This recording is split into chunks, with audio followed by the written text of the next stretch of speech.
이야기를 먼저 풀어보도록 하겠습니다. 사실 이 작품이 저희가 2020년도에 먼저 시작을 했지만 코로나로 인해서 대면 공연을 못했어요. 그리고 21년도 이 자리에서 이제 처음으로 관객분들과 만나서 공연을 올렸습니다. 그리고 23년도 올해 이제 공연으로 거리두기도 안 하고 22회 공연을 계획을 했는데요.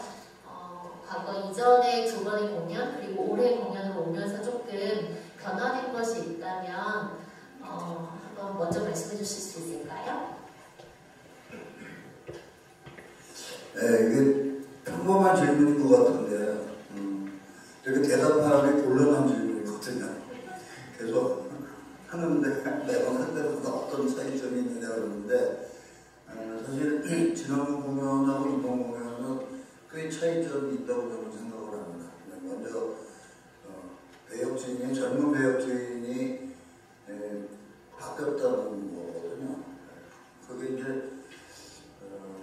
바뀐 거가 대단히 중요하다기보다도 좀 차이가 난다고 말씀드리는 거는 사실 제가 이거 하면서 그 젊은 세대, 다음 세대가 그냥 그렇게 쓰러져 간다고 그러나 그런 거가 되게 마음에 걸렸어요. 원작으로. 그래서 어쨌든 그런 문제를 좀 어떻게 하면 더 관객들 잔상에 남아있다거나 어쨌든 그런 거를 좀 남겨볼까 해서 꽤 많이 나름대로 신경을 썼습니다. 관객 여러분께서 어떻게 느끼셨는지 잘 모르겠는데 그런 면에서 그 젊은 역이 바뀌었다는 거가 큰 차이가 있고요. 그리고 차이라기보다도 이게 고전작품인데 결국은 아무리 고전작품을 1960년대에 쓰여진 작품인데 이거를 지금 이 시점에서 하는 이유는 간단한 거거든요. 시의성이 있어야 되고 그다음에 보편성을 가지고 있어야 되는데 그런 것들이 얼마만큼 더 현재적으로 관객들과 만날 수 있느냐 이거가 저 나름대로는 상당히 큰 차이를 가지고 이번 공연에 임했습니다. 네, 감사합니다. 조금 더 이야기를 풀어가기 전에 지금 배우님들이 준비를 마치셨다고 해요. 그래서 배우님들 먼저 소개하도록 하겠습니다. 입장해 주십시오.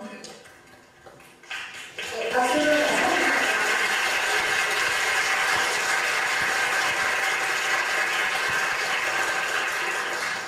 네, 먼저 각자 본인들 소개 부탁드립니다. 네, 정영숙입니다. 감사합니다. 안녕하세요. 보수를 맡았습니다. 김명수입니다. 감사합니다. 마지막에 엄청난 비로 온몸이 젖으신 두 분 참석해 주셨습니다. 네, 연출회의께서 1960년대 배경의 작품을 지금 이 무대로 가져오면서 좀 신경 쓰신 부분들 간단하게나마 말씀해 주셨는데요. 배우님 두 분께도 작년에 이어서 이제 올해 또 재작년에 이어서 올해 공연에 참여하시는데 새로운 관객들 그리고 새로운 동료들을 만나면서 어떤 순간이신지 먼저 조금 숨 돌리면서 여쭤보고 싶습니다.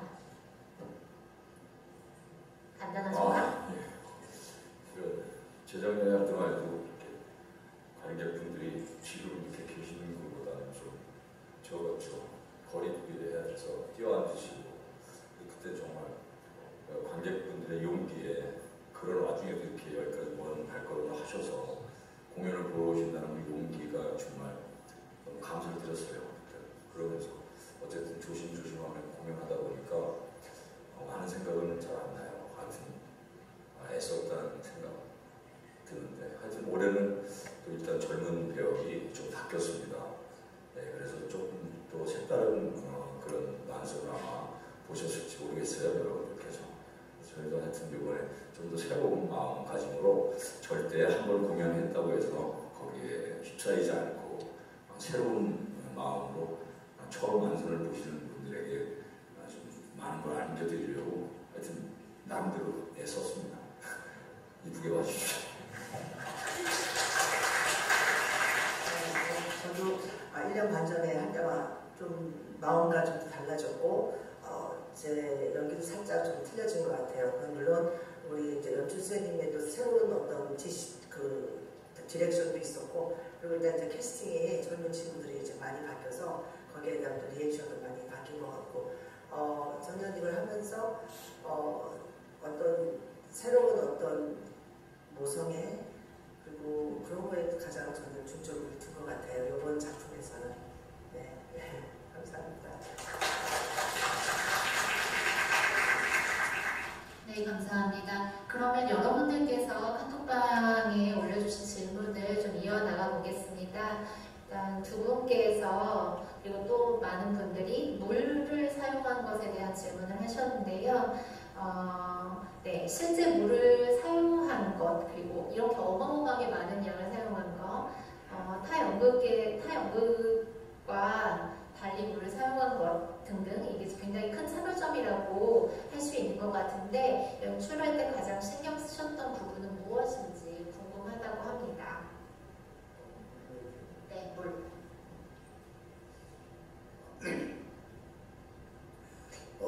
이게 저희가 요 물을 많이 썼는데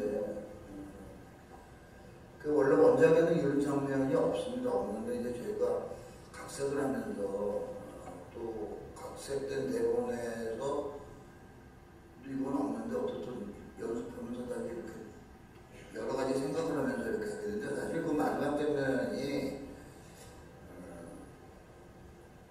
이 봄치하고 구포대카고가 상징적으로 나와 있지만은 제가 여기 대등하게 세워놓고 또 특히 구포대의 그물을 앞에다 이렇게 던지고 그다음에 뒤에는 비바람 치고 막 이런 것들이 사실 마지막에 그 상징적으로 이렇게 보여주는 거거든요. 이거 그냥 제가 배우들한테 이런 얘기를 한 적은 없는 것 같은데 어차피 뭐 배우들은 배우들 나름대로 서 있을 때 자기 생각이 있는 거니까. 근데 이제 제가 생각하기에는 결국은 공치는 신념일 거고 구포댐은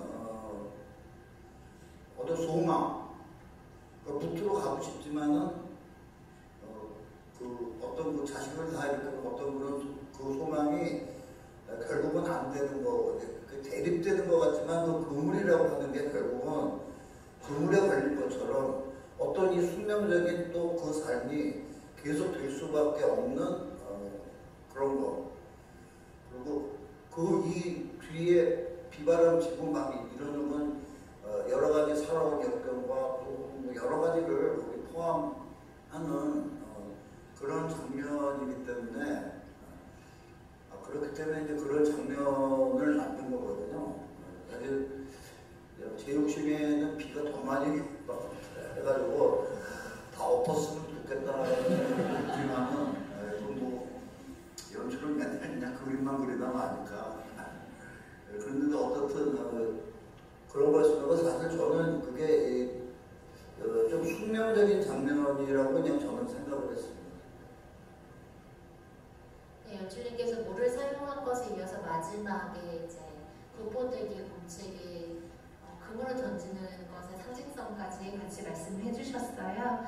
그렇다면 공치는 바다에서 아들 넷을 잃고도 가난아이가 10살이 되면 어부일을 시킨다고 하는데 공치에게 어부일은 가족 생계수단 이상의 가치로 이해가 됩니다. 공치가 고집을 넘어선 이런 아집을 갖게 된 이유는 무엇일지요? 라는 질문이 있어요. 혹시 공치 배우님께. 네, 일단 더 나은 삶을 살아보려고 만선에 대한 꿈과 희망을 갖죠. 그런데 다 빼앗기죠. 우리는 그물로 고기를 낚지만 저도 옴싹달싹할 수 없는 그물에 걸린 마음이다. 그래서 결국은 모든 걸 박탈당한 채 그럼에도 불구하고 거친 파도 속 쌍도 딸고 달려나가는 어부의 숙명이라고 할까요? 그렇게 생각합니다. 사실 제 대사 중에 우리 공치가 제가 이명감 만나볼 때 그러잖아요. 중선 배우를 띄워서 저런 거도 다 잡아갖고 왔다. 그런 것도 안 하면 내가 어떻게 사냐 이런 식으로 얘기를 하잖아요. 근데 사실 저도 굉장히 저는 현실로 이게 와닿아요. 너무 짠하고 울컥해요 사실. 저렇게 야망 있고 그런 남자가 그 배를 못 띄워서 그런 배라도 끌고 그 연초랑 나와서 고기를 잡아왔잖아요. 그때 사실 그게 진짜 현실로 와닿고 아 이게 진짜 우리의 삶이구나. 이게 다 우리가 겪는 삶이고 그포텍 역시 이거는 그냥 겪어내야 하는 거. 우리가 어떻게 꼼짝달싹 못하잖아요. 우리가 어떤 삶의 어떤 굴레에서 왜냐면 사회 시스템이 그렇기 때문에 그 시대에도 그렇고 지금도 마찬가지지만 그래서 항상 하면서 저는 그냥 이렇게 공채에 대한 그런 마음이 연민과 짠한 게 너무 믿고 얄밉고 이혼하고 싶어요. 이혼하고 싶은데 너무 불쌍해서 진짜 네, 그런 마음 있죠? 네.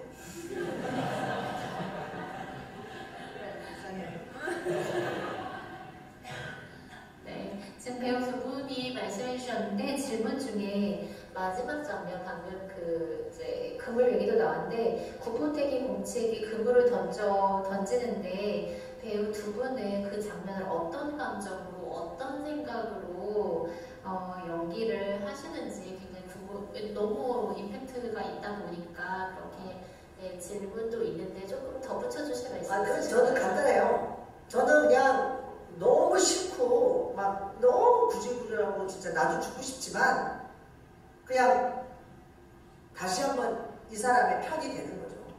그냥 이 사람이 편이 돼서 그래 이 그물로 잘 살자 우리 앞으로 뭐 그런 희망도 있고 진짜 희망도 있고 더 이상 뭐 우리가 할 수 없잖아요. 할 수 없으니까 다시 한번 이 사람을 받아들이고 진짜 운명처럼 그냥 받아들이고 겪어내야 하는 거니까 우리는 다 겪어내고 살아야 되니까 그래서 그런 느낌인 것 같아요.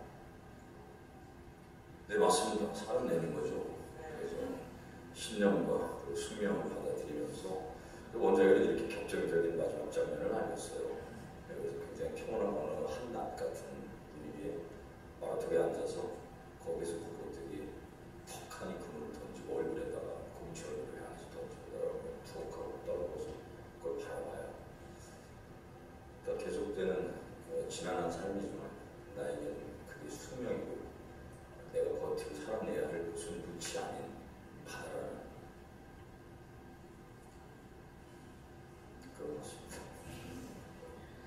네, 답변을 하는 중간중간에 원작에서는 그렇지 않았다라는 이야기들이 조금씩 나오는 것 같아요. 그런 말씀을 통해서 원작에 이번 우리 공연에서 어떤 것들을 표현하고자 했는지 조금씩 힌트를 받으실 수 있을 것 같습니다. 관련해서 과거에 쓰여진 극본을 2020년대에 올리면서 특별히 각색한 부분이 있다면 어떤 부분이 있는지, 그리고 그 작품을 21세기 젊은 세대가 만선을 어떻게 받아들여야 할까요? 연극의 주제 또는 메시지 측면에서 설명 부탁드립니다. 라는 많은 분들의 질문과 궁금증이 있어서 연출님께 조금 여쭙고 싶습니다. 각색한 부분이 있다면 어떤 부분인지 조금 중심 내용으로 다시 한번 짚어주시면 좋을 것 같고요. 그 작품, 그 각색된 작품이 지금의 젊은 관객들에게 어떻게 비춰졌으면 좋겠는지. 각색된 부분은 사실 이게 여러 군데 있습니다. 여러분들이 이제 보였을 때 처음에 첫 장면이 무당이 나오고 그 다음에 슬기와 연철이가 나오고 하는 거는 사실 원작에서는 다 중간에 있었고 그게 이제 중간에 있었던 거를 왜 앞으로 빼냈냐면 물론 이제 각색자가 앞으로 빼낸 거는 각색자가 빼냈는데 이제 제가 그 작가한테 요구를 했던 거는 그 젊은이들이 이제 바다에서 폭풍으로 죽고 난 다음부터는 모든 거를 강풍이나 비바람 몰아치듯이 상황을 쭉 몰아서 가자. 그랬으면 좋겠다 그랬더니 이제 그 작가가 그렇게 앞으로 배우니까 근데 그것이 뭔가 앞으로 이 사람들의 운명을 예감한다거나 뭐 예시한다거나 그런 것 같은 이제 느낌으로 그것이 바뀌었고 그 다음에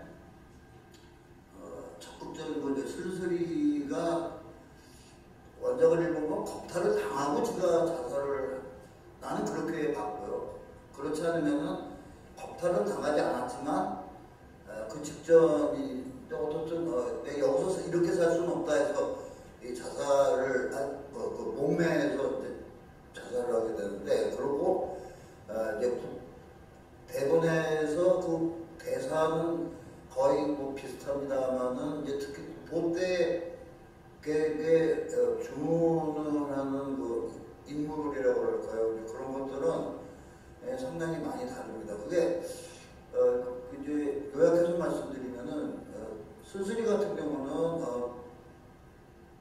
아까 스스리 보때 이렇게 보면은 근데 저는 원작자 천세 선생님이 들으시면 좀 어떨지 모르겠지만은 대본을 처음에 읽고 난 다음에 느낌은 좀 패배주의였었어요. 이렇게 사도 되지 이게 지금 뭔가 그러니까 우리나라의 한국의 그 사실주의극이라고 하는 건 사실 그런 것들인 것 같아요.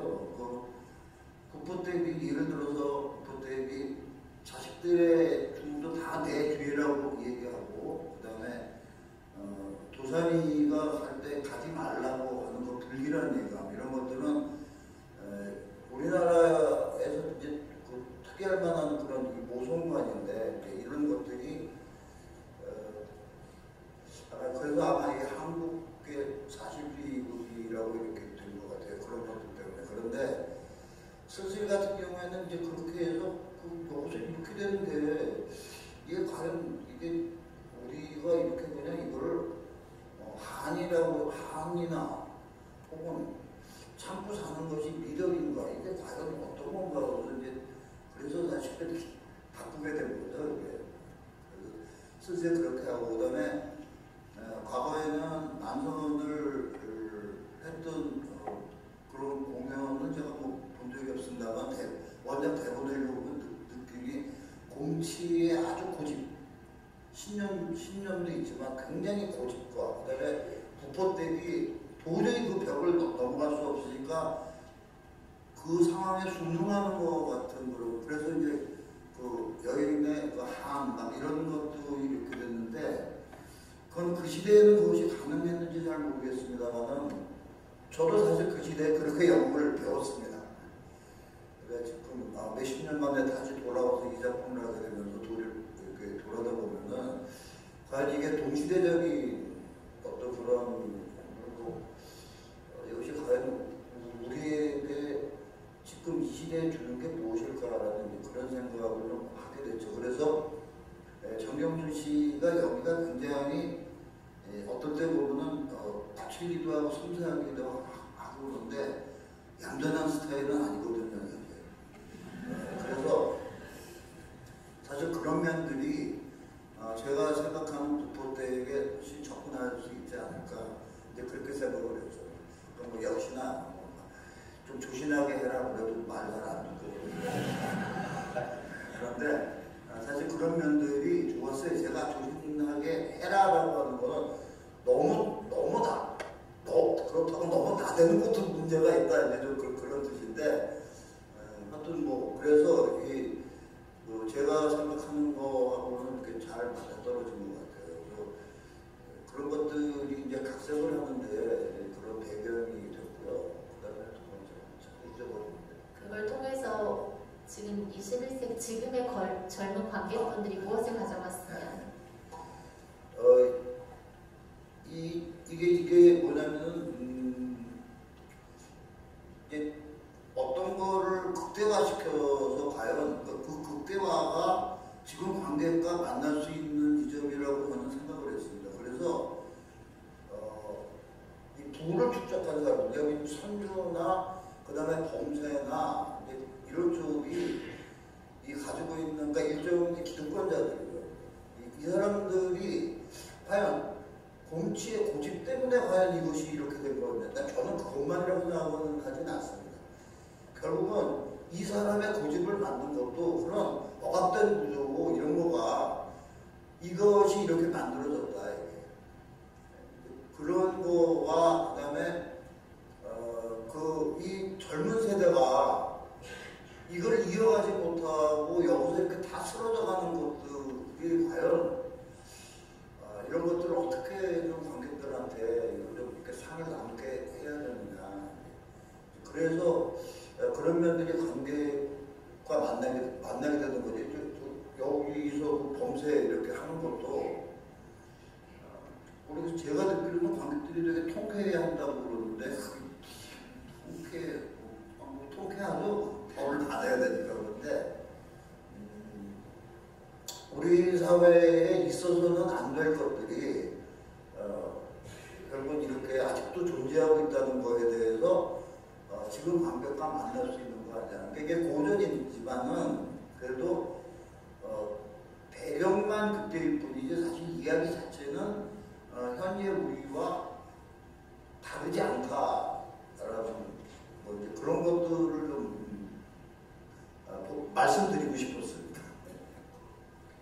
네, 시의성에 대해서 질문을 주신 분들도 계신데 지금 말씀을 하시는 내용을 통해서 관련된 대답을 들으셨으리라 있습니다. 아마 처음 이 작품을 선택을 하고 공연을 준비하면서부터 가장 많이 고민했던 것이 과연 그렇다면 이 작품이 지금의 관객들과 어떻게 만날 것인가에 대한 거였던 것 같아요. 네, 일단 그렇습니다. 사실 이 작품에서 배우는 대본 이외에 무대 미술을 빼놓고는 말씀을 드릴 수가 없을 것 같아요. 아까 비 얘기도 나왔지만 정말 가파르게 경사진 무대에 대한 질문도 많이 올라왔는데 이 무대를 기울여서 쓴 의미 그리고 이 무대에서 연습을 하면서 어떤 위험은 없었는지 또 배우분들께 질문도 있고요. 좀 기울어진 무대, 비에 대해서 이야기를 잠깐 해볼 수 있을까요? 어떠한 의도로 이 무대를 구상을 하고 사용을 하게 됐는지요. 주민님 먼저 부탁드립니다. 그 무대는 제가 만든 건 아니고 무대 디자이너가 했는데 처음에 무대 디자이너가 그 이태섭 씨가 스케치를 해서 저한테 보여줬는데 제가 어떤 새롭게 생각했던 거는 저 집이었습니다. 왜냐하면 이게 보통 이런 사실지극 같은 거 이렇게 보면 집을 중앙에 놓고 대체적으로 배경을 이렇게 하거든요. 집을 중앙에 놓고 뭐 앞길, 옆길, 뒷길 뭐 이렇게 해서 하고 대체적으로 딱 그러는데 저의 예상 밖으로 스케치를 딱 봤을 때 좀 사람이 살 수 없는 집을 갖다 처박아 놓고 이렇게 이상하게 그려봤더라고요. 그래서 내가 이거 뭐지? 그랬더니 뭐 어떤 분들 보면 디자이너는 뭐 저도 지금 말을 잘 못합니다만 디자이너들도 말을 잘 못합니다. 그리고 뭐 생각만 이렇게 하지 설명을 확실하게 잘 하진 않아요. 근데 이게 비트는 거구나. 이게 어떤 우리 이 잘못된 구조, 그 다음에 삶이 뒤틀리는 거, 그 다음에 그래서 운명이 기웃기웃하고 똑바로 걸어갈 수가 없는 그런 거를 바로 이것이 얘기해주는 거 아닌가. 근데 배우들은 굉장히 힘들어합니다. 걷지도 못하고 막 그러는데 사실 곰치가 옆으로 이렇게 스스로 기어내려오는 것처럼 하는 장면도 있어요. 근데 제가 연습할 때 그걸 이렇게 보면서 그렇지 저렇지 해요. 근데 그게 이상하게 저는 보기 좋았어요. 배우는 힘들었겠지만. 그래서 저 집이 그래서 이게 중요한 게 집이 중요하게 꼭 집을 중요하게 본 건 아니구나 이 디자이너. 근데 제가 작품을 어떻게 하고 싶다라고 생각하는 것과 이 무대 구조가 잘 맞아떨어진 것 같아요. 그래서 오케이 이렇게 하자 그런데 이제 나중에 비까지 뿌리니까 뭐 빗물도 잘 흘러내리고 그래서 파이브로는 되게 좋았습니다. 이렇게 어떻든 뒤틀렸다는 거죠.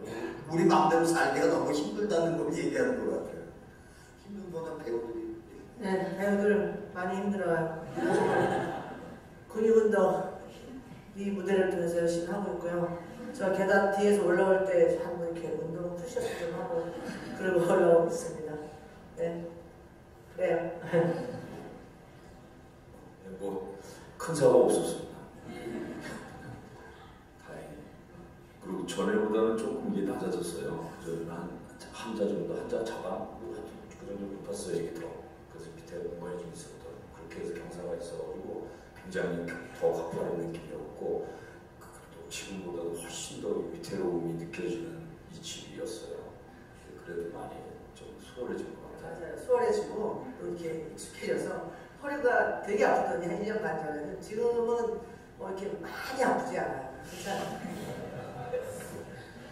네, 경사진 무대가 굉장히 위태로움을 주고 또 그게 마지막 비 퍼붓는 장면과 만나서 정말 뒤틀려져 버린 인생살이, 그다음에 언제나 할 수 없는 인생살이에 대해서 굉장히 시각적으로 많이 보여준 것 같아요. 지금 배우님들께 구포대과 공치를 표현하면서 가장 신경 쓴 점이 무엇일지 조금 물어보신 분이 계신데요. 그리고 굉장히 자연스러운 사투리에 대해서도 질문하신 분이 계세요.